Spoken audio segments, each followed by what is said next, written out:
See,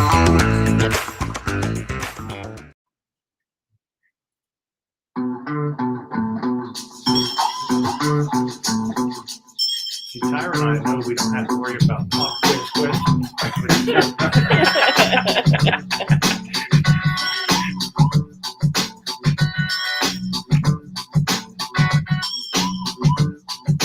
Welcome to the Parenting Connections radio broadcast with Dr. Tyra Hodge. Dr. Hodge is an author, speaker, the founder and president of Parenting Connections, whose mission is to strengthen families. She has been an educator for over 15 years, and Parenting Connections is a 501c3 nonprofit organization. Now, let's join Dr. Tyra Hodge for today's radio broadcast.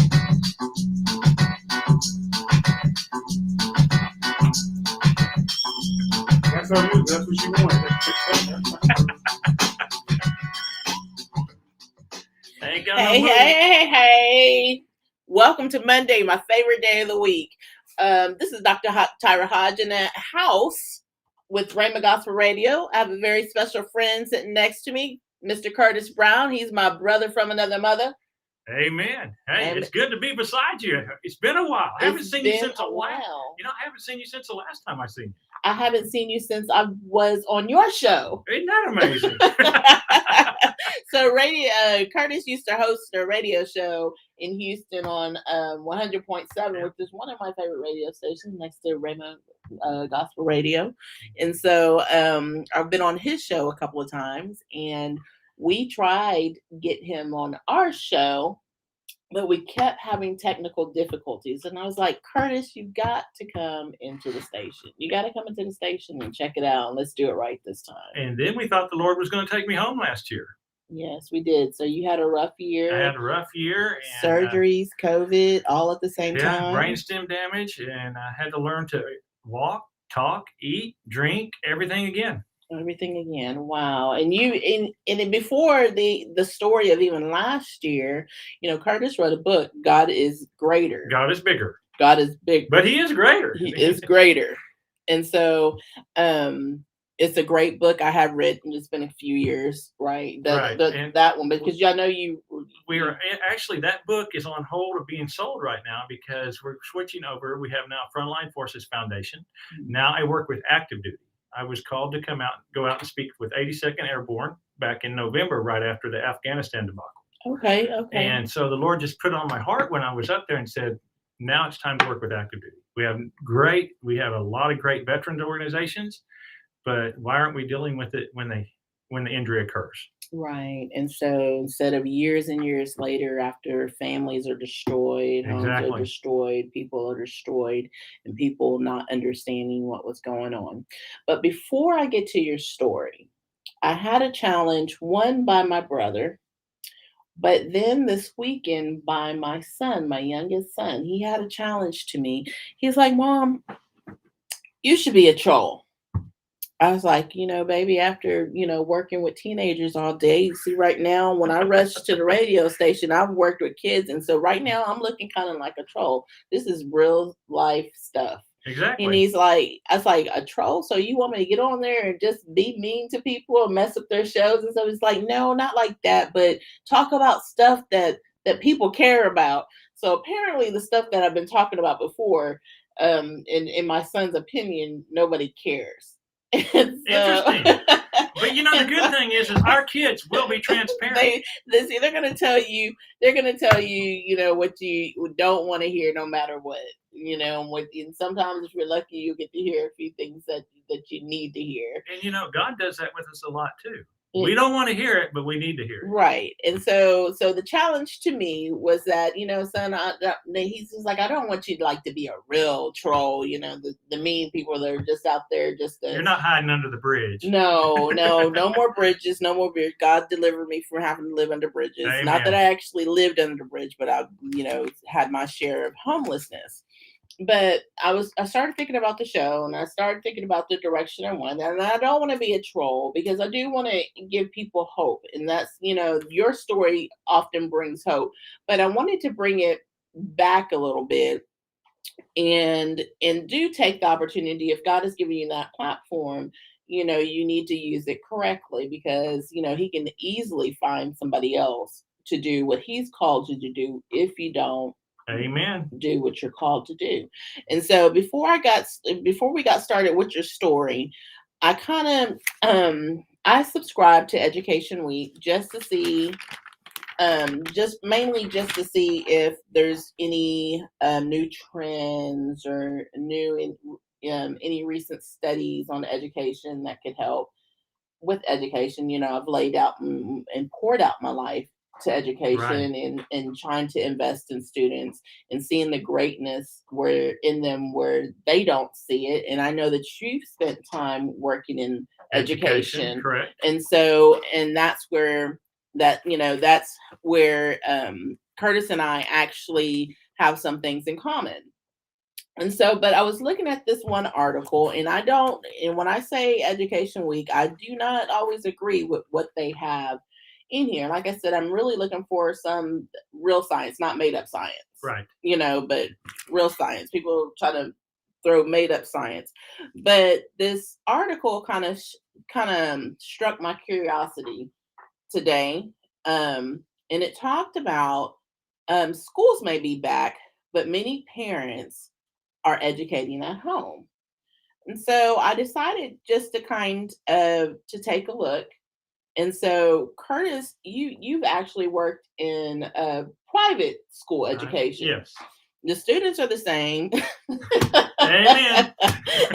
They're the same, whether Christian, private. I've met lots of public school educators go into private school thinking that they were going to get a better brand of kid, or a better, flavor parent, or, I don't know, administrators that floated on clouds. I'm not sure. Well, my wife had a saying to that, and it was interesting, and it kind of goes along with the private school versus public school sector, or public, and the parents also, and the church. And my wife would always say, honey, going to Burger King doesn't make you a Whopper any more than going to church makes you a Christian. That's right.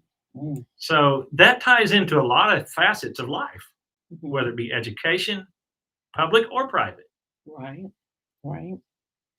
And so in this article, and I thought it was interesting because I wanted to really know why, parents were keeping. And so I just highlighted a couple of things that I kind of wanted to talk with you about.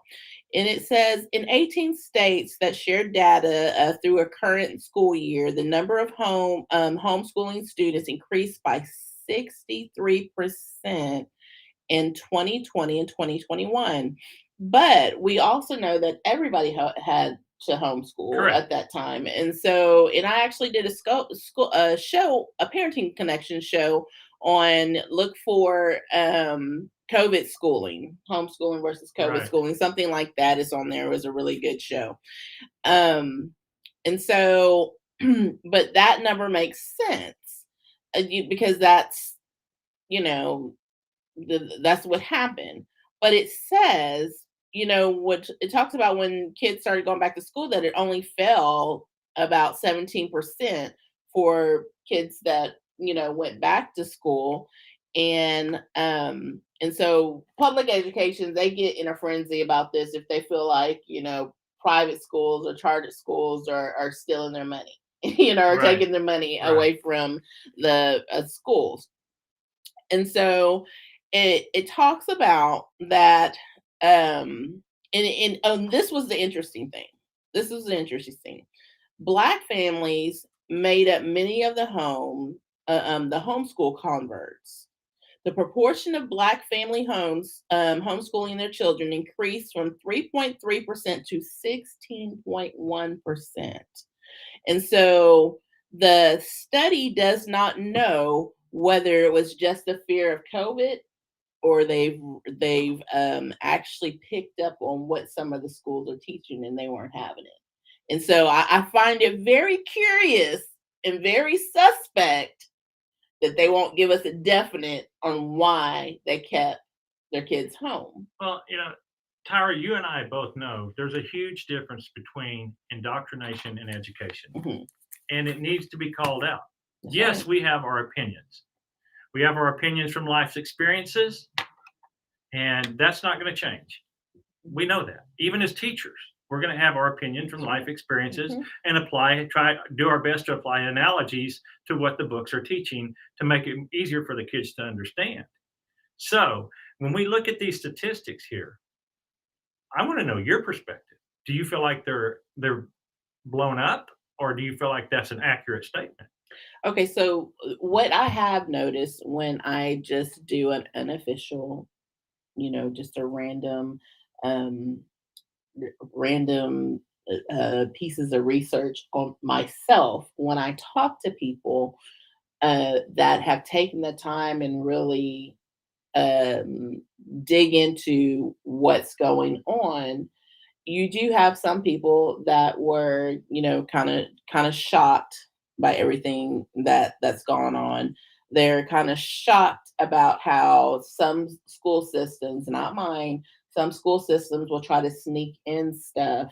And there's other articles that went on there that were very interesting in the trends that are going on. And so, with COVID, it was like a free for all. Let's get away with as much as we can, as quick as we can before people find out. And Well, so, that's what we do with our special forces.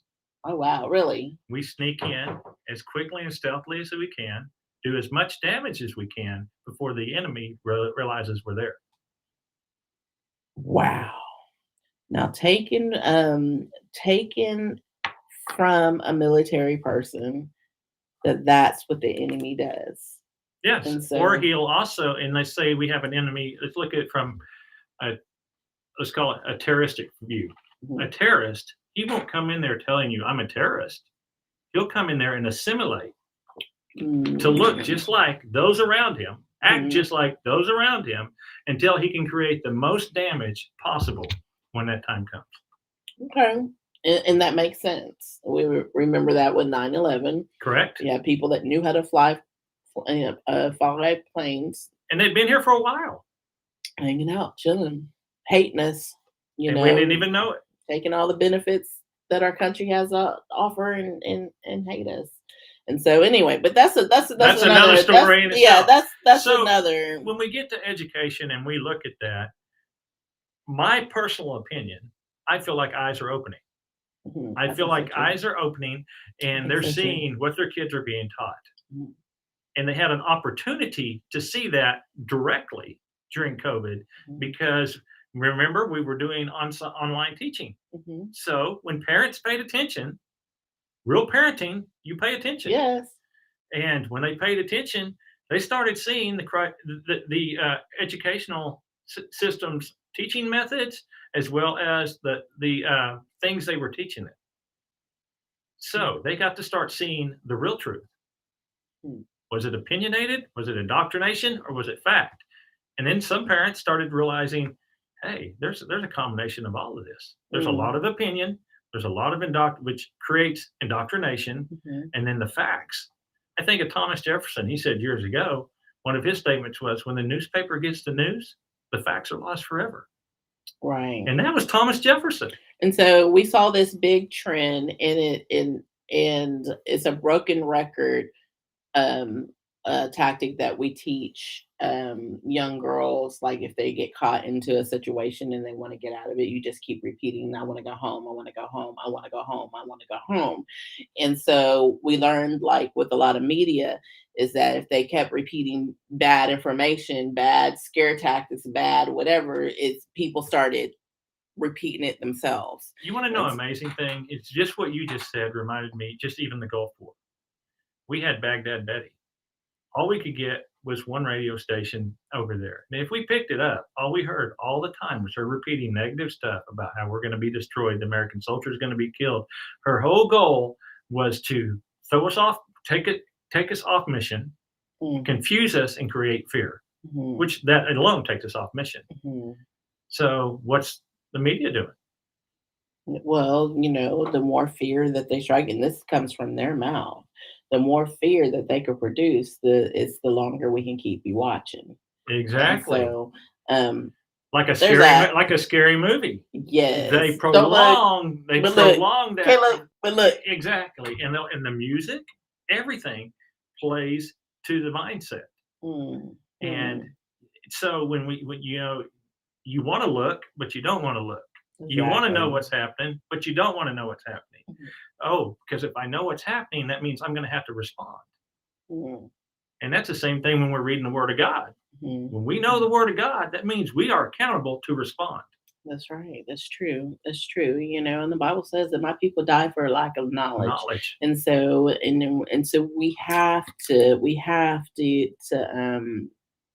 find out and research and figure out the truth. But not just that, learn to think for yourself. Come on.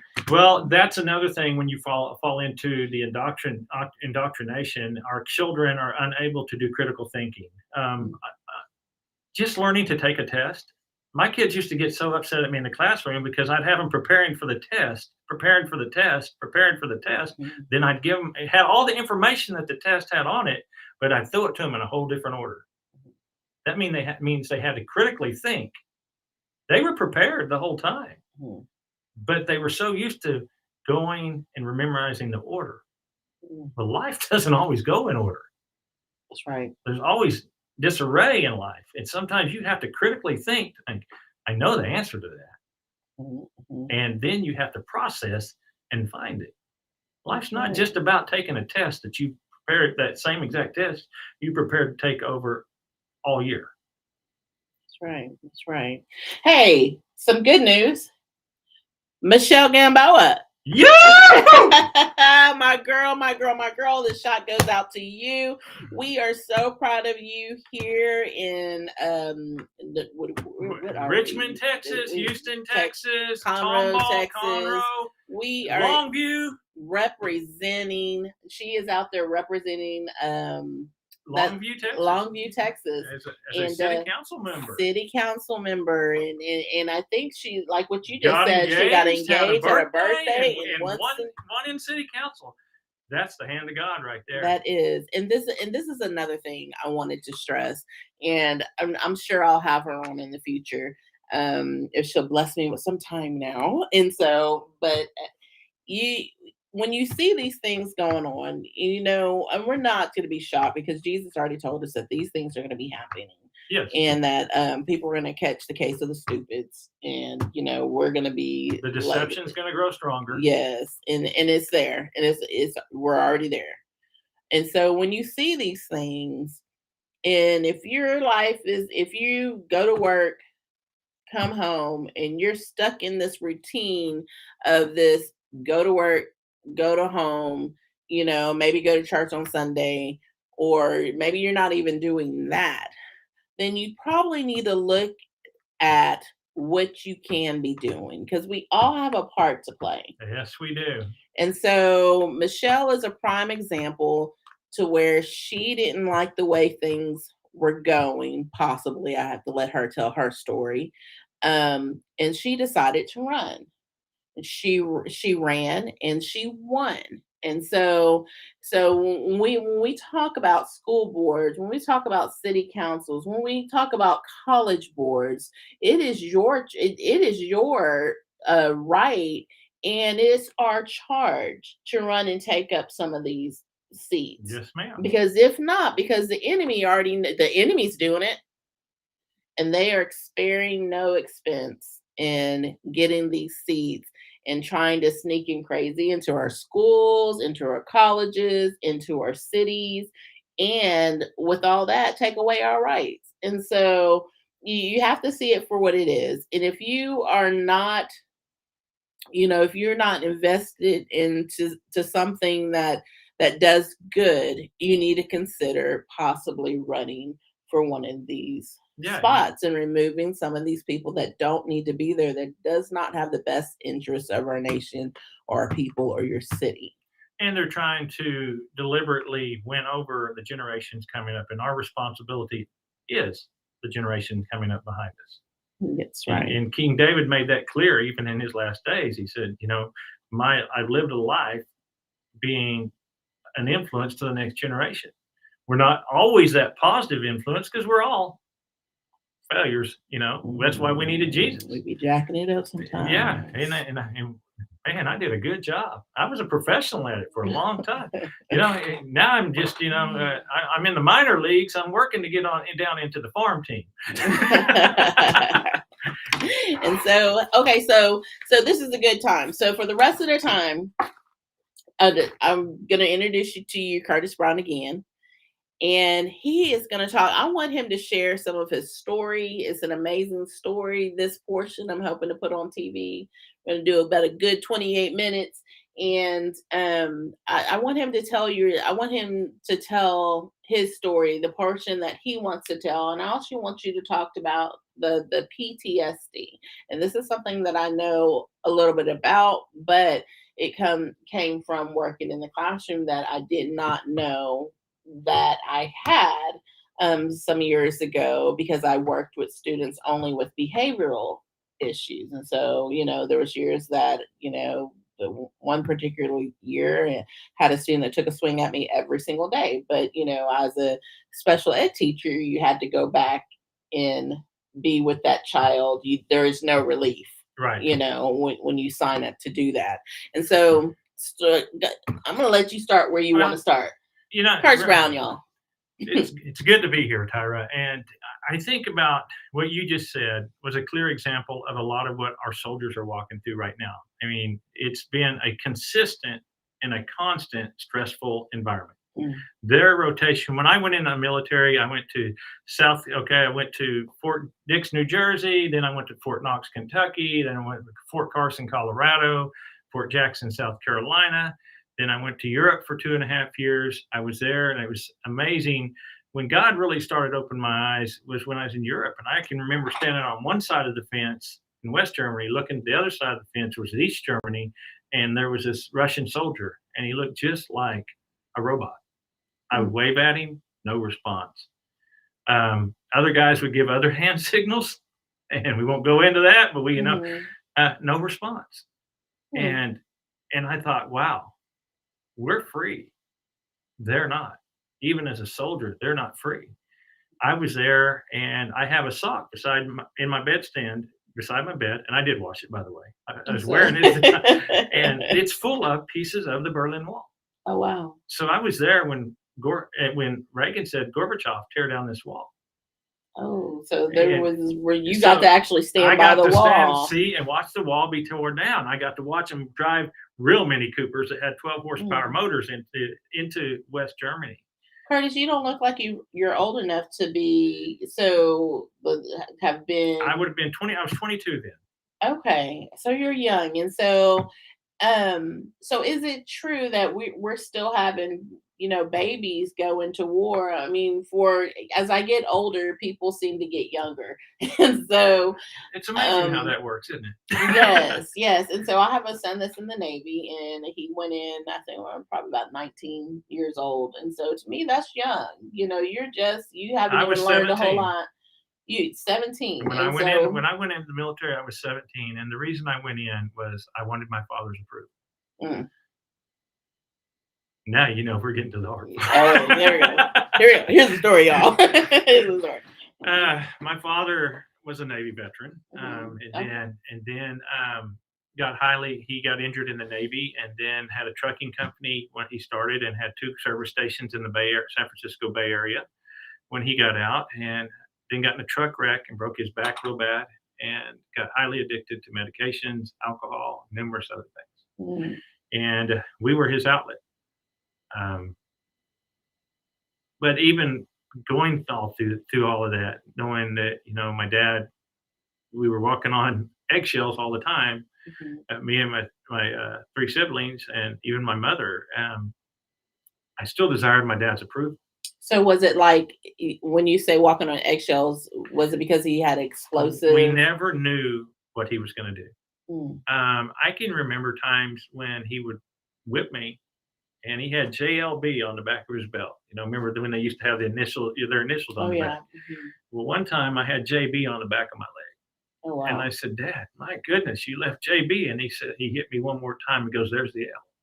Wow. But even through that, I still desired my dad's approval. And later on in life, I had it to where he would get messed up. And I can remember one night I didn't get the message from my mom. My mom was a nurse at a nursing home for years, and didn't get the message from my brother that was still at home not to go home. And I went home, and my dad was really messed up. And I can remember him holding me at gunpoint and pistol whipping. Yeah. And I didn't understand what was going on. And I can remember when he had the gun to my head, just saying, "Dad, all I want your love." I said, "Go ahead and pull the trigger. I know where I'm going." Mm. I said, "But more than anything, I want your love." There's a lot of kids out there right now looking for their dad, wondering who their dad is, or just wanting their dad's love. Well, we have a Father in heaven that sees and catches every tear we cry. And he loves us unconditionally. He doesn't look and say, "Well, Tyra, you've done this," or "Curtis, you've done that." Thank God. Yes, you better believe, thank God. And just reminds us how much he loves us. And as you know, I lost my oldest brother, passed away 3 years ago, and he was my hero. And I can remember him in his last days, and he'd say, "You want to hear from God?" He goes, and he'd hold his Bible there, and he said, "You have to open his mouth." Wow. Wow. And I thought, wow, if you want to learn something in school, we have to open the books. That's right. And we want to know right now in our schools that the books are giving us the facts. Well, the fact is God's word is the facts. It doesn't waver. It's the truth. And yeah, sometimes the truth hurts, but it also brings healing, brings transformation because it's alive. And so, I grew up, my dad made me go to church. Oh, interesting. Interesting. And my Did mom. he go with you? No, he didn't go with me. Okay. And I have this family Bible at my house. And we had this family Bible my whole life. And we got it before I was born. They got it before I was born. And I can remember Dad even dusting the Bible off, but I never seen him open the Word of God. Wow. So what good is a Bible if it just sits there? I mean, God desires a relationship with us. I desired a relationship with my dad. And so I would always think, if my dad had, and he'd tell his kids all the time, "I have my own personal relationship with Jesus."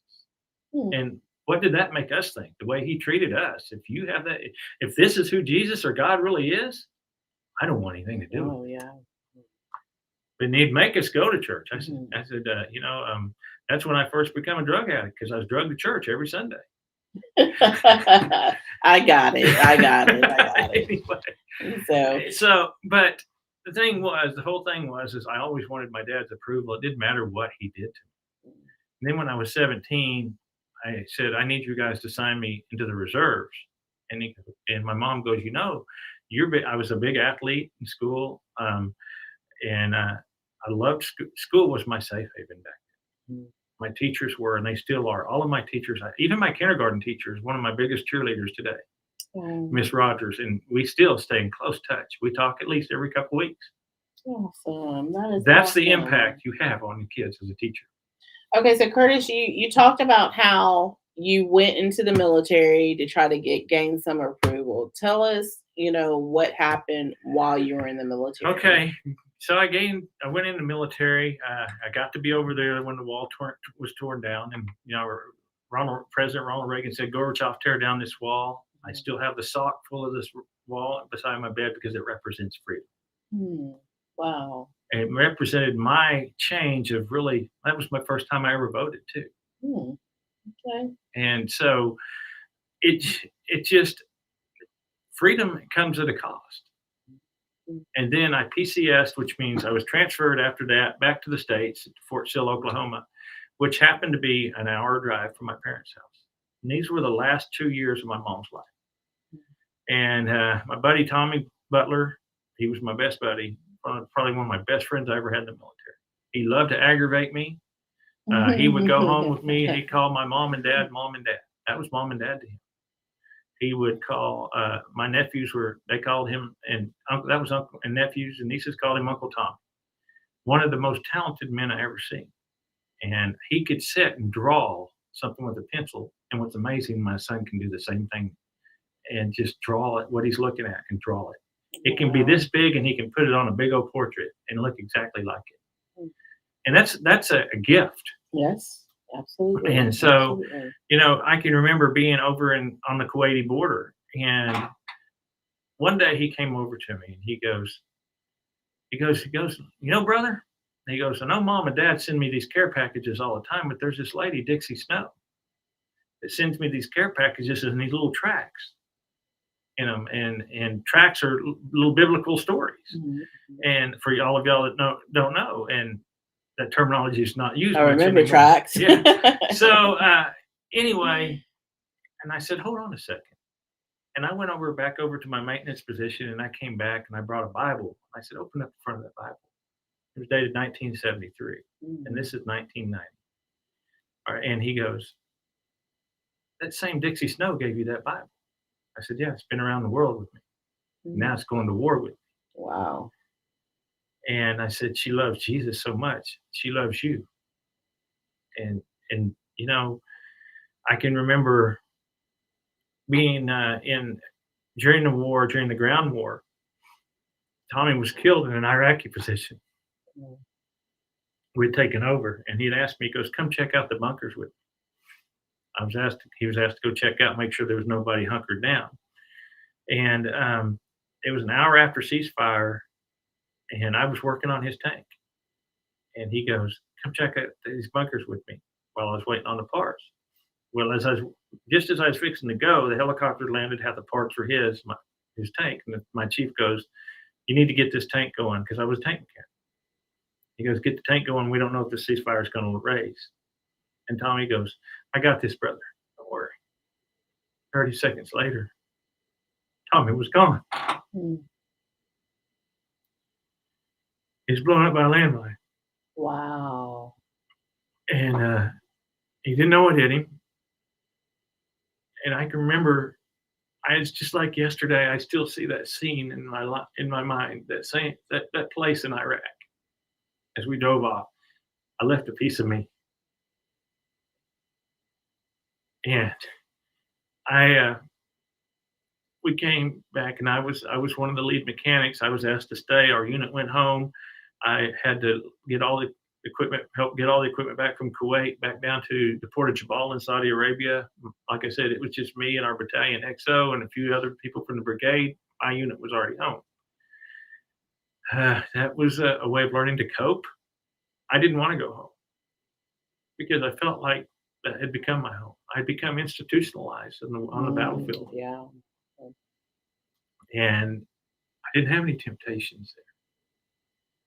Then I came home. Then when I did finally come home, I can remember Major Warner telling me, I was sitting there talking to my mom on the phone, and I was going to take a ship home. And Major Warner heard me talking to my mom, and he gets on the phone, and he was our battalion executive officer. And he goes, Miss Brown, your son's flying home tomorrow. I'm giving him my seat. Mm. He goes, he's flying home tomorrow. He's coming home. And I thought, wow, what an example of a leader. Another leader that reminds me of that? One of my best friends, Alan West.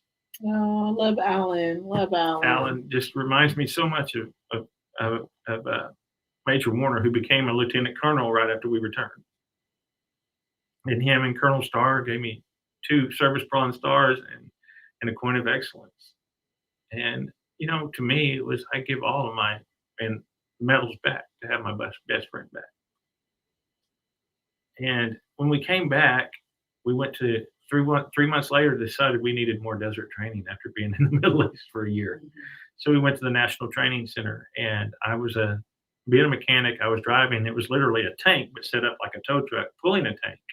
About 3 o'clock in the morning, and had a buddy of mine, called him Wolf, in the hatch up top watching. And we're coming down about a 40-degree grade. So you figure there's 120 tons coming down a 40-degree grade.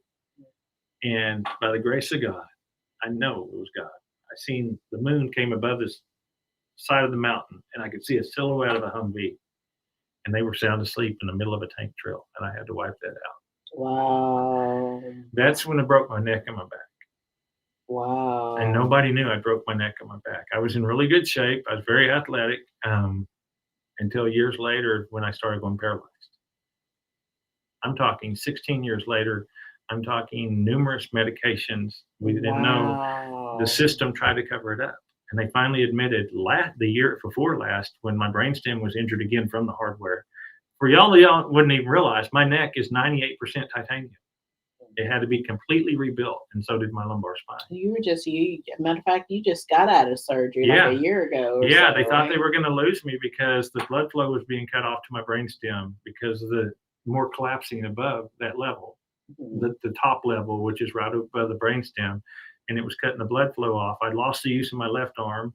My diaphragm was shutting down because of those levels were pinched off to my spinal cord. Wow. And I was losing the use of my right arm, and they had to go in and do an emergency surgery. And lo and behold, they didn't even know it, but I found out when I had to go back in to get my more fluid drained off my brainstem that after I was in ICU for almost 4 weeks, and I couldn't talk. I had to learn to talk again. I had to learn. I didn't have any feeling for over a year because the brainstem damage. They told me that really the doctor told my wife, said it's going to have to be the hand of God. If he leaves this hospital, it has to be the hand of God. So did the injuries come from battle or the equipment that you wore? It came from the equipment that I was working with. The injuries did. The mental injuries came from battle.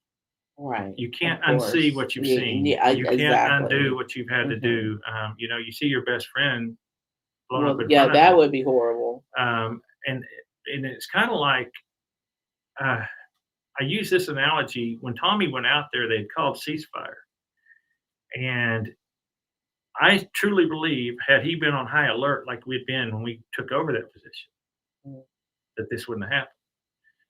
But they called ceasefire, and unfortunately, we sometimes have a tendency to let our guard down. Now, was it his fault? No, it wasn't his fault at all. Of course not. But for some reason, sometimes when we let our guard down, that's the enemy's playground. That's right.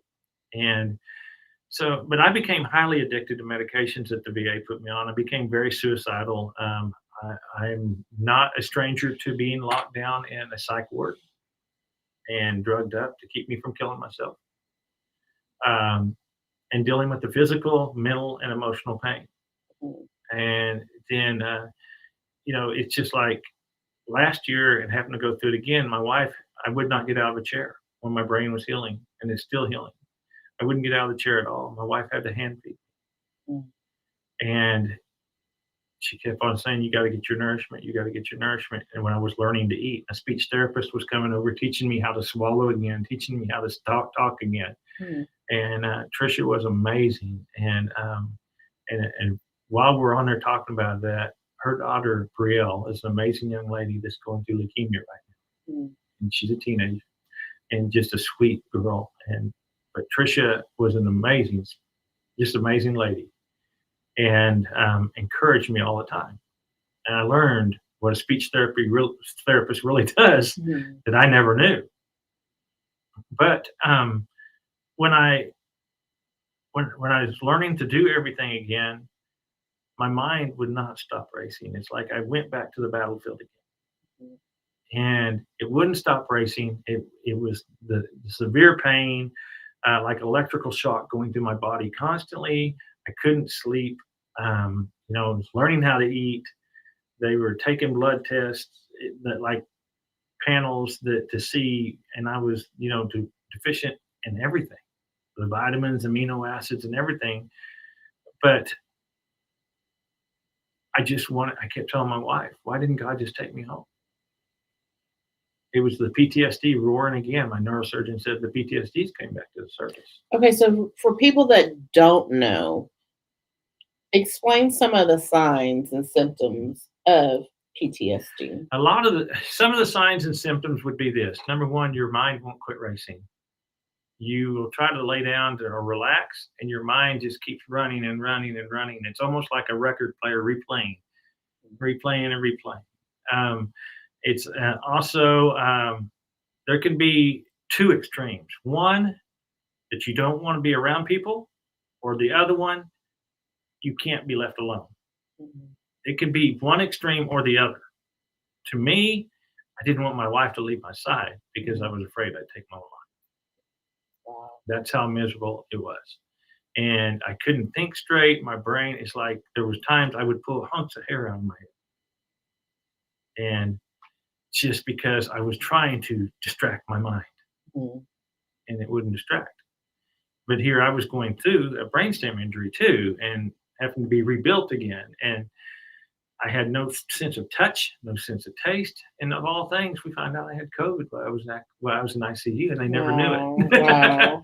They never knew that, but that wasn't the taste issue. The taste issue for me was the brainstem, and so, and my tongue, it wouldn't even move at all.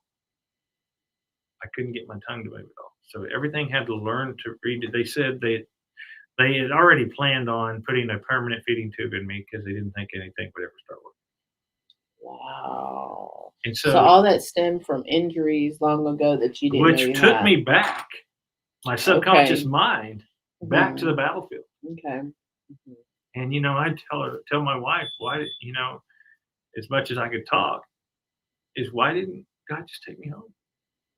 Why didn't He just take me home? And now I look and I see, because we have a purpose. We We do. all have a purpose. Even, through our pain, we're called to serve him and to praise him and worshiping him through that.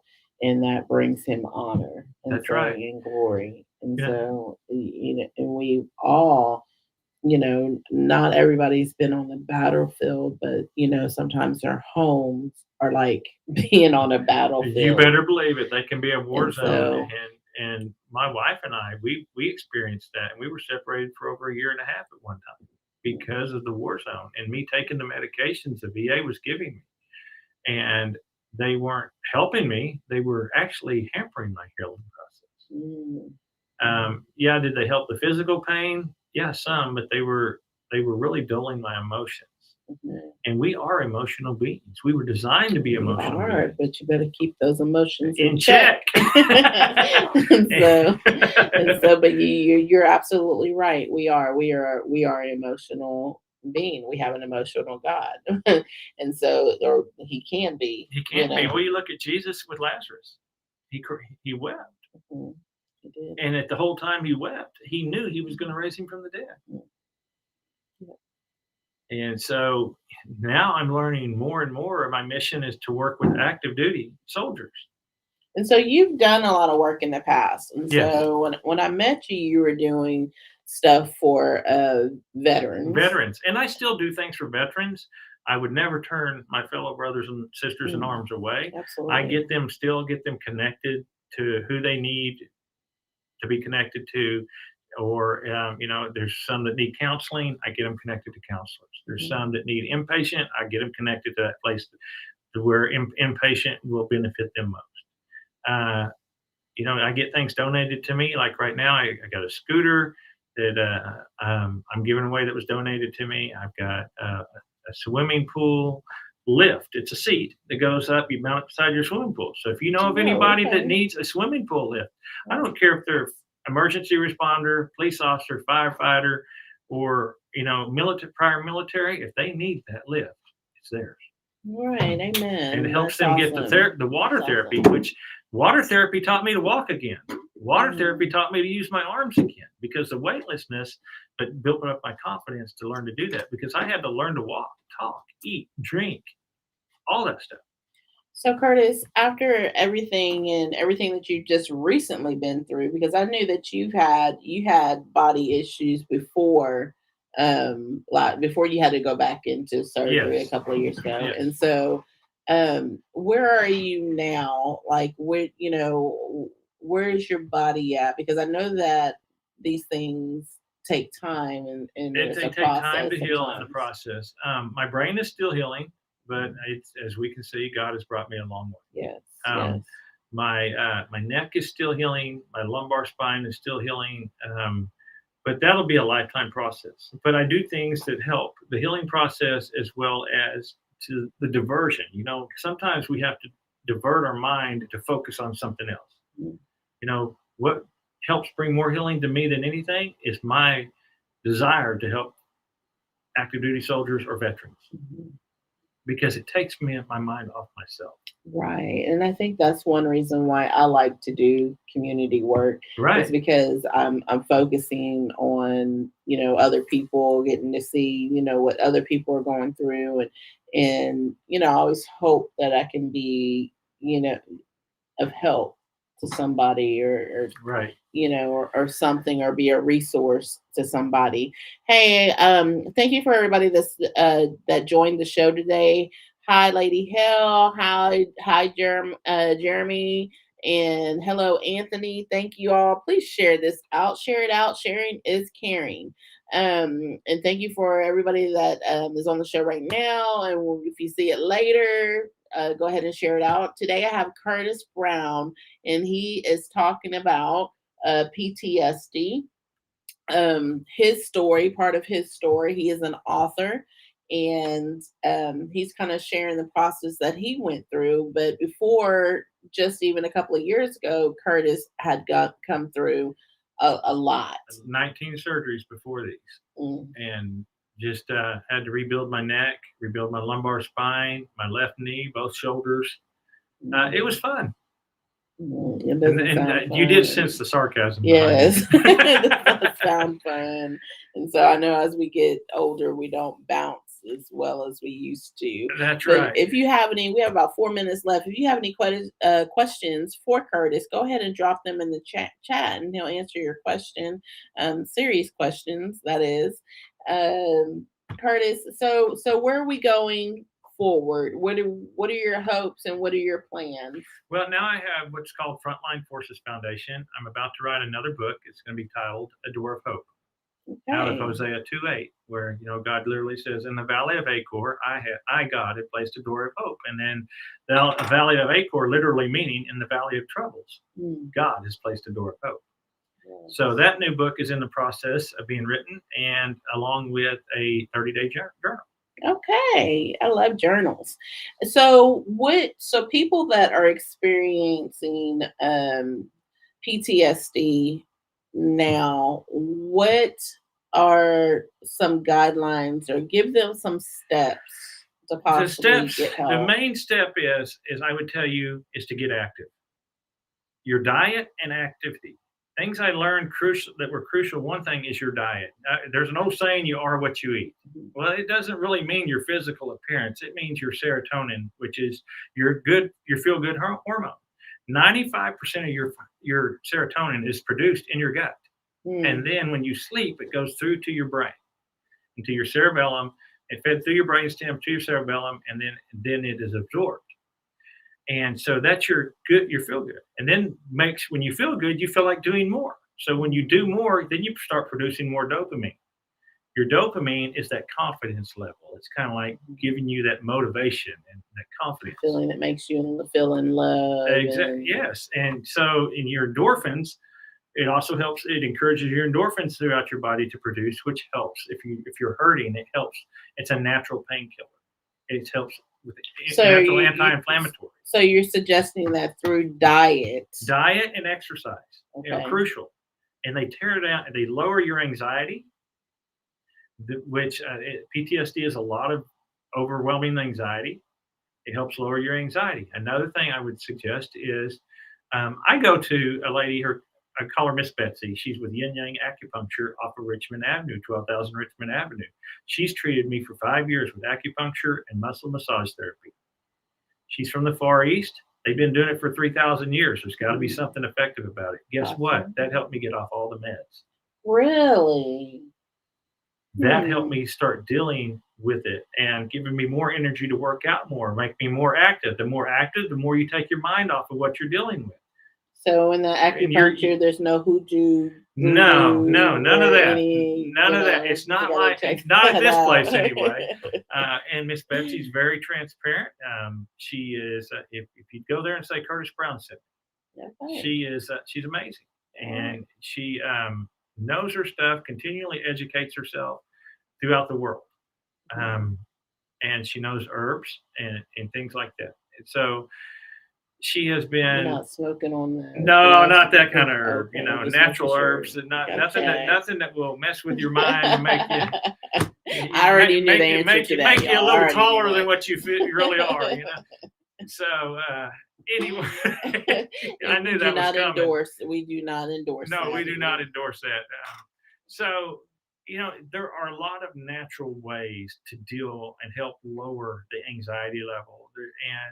And also Like what? Give us some, because exercise and diet are the two most things. The better your diet, the more you're going to want to exercise. Nobody want to exercise. Even if it's just a walk around the block, sunshine. Okay, I can do a walk. Sunshine, vitamin D. These are things my neurosurgeon even told me. Wow. Vitamin D is huge to people struggling with anxiety and PTSD because your body needs that sunlight. Okay, so when you say diet, should I go keto? Should I go paleo? Or should I? You know, go organic as much as you can. Eat fruits and vegetables. Also, I would say blueberries. They're great, high in antioxidants. Really? Okay. Apples, oranges. Make smoothies. Make smoothies. Bananas. These have high serotonin level as well as high antioxidants. So literally getting back to the basics, getting back to the fruits and vegetables. You know, eggs. Eggs have a lot of amino acids in them, a lot of protein. Protein helps the brain bring about healing to the brain. It feeds the brain. These are simple steps to start. And we can do another segment later on just over diet and exercise and how God has used that to bring healing to me. When you say that, I get hungry. And that's it today, y'all. That's all we got time for. Thank you for joining us on Parenting Connections. I'll see you next Monday with another wonderful show. See you later. Bye-bye. Thank you for tuning in to the Parenting Connections radio broadcast with Dr. Tyra Hodge. We hope something was said to enlighten and strengthen you and your family. If you have questions, you may reach Parenting Connections via email at info@parentingconnections.net. Join Dr. Tyra Hodge next week for another powerful broadcast.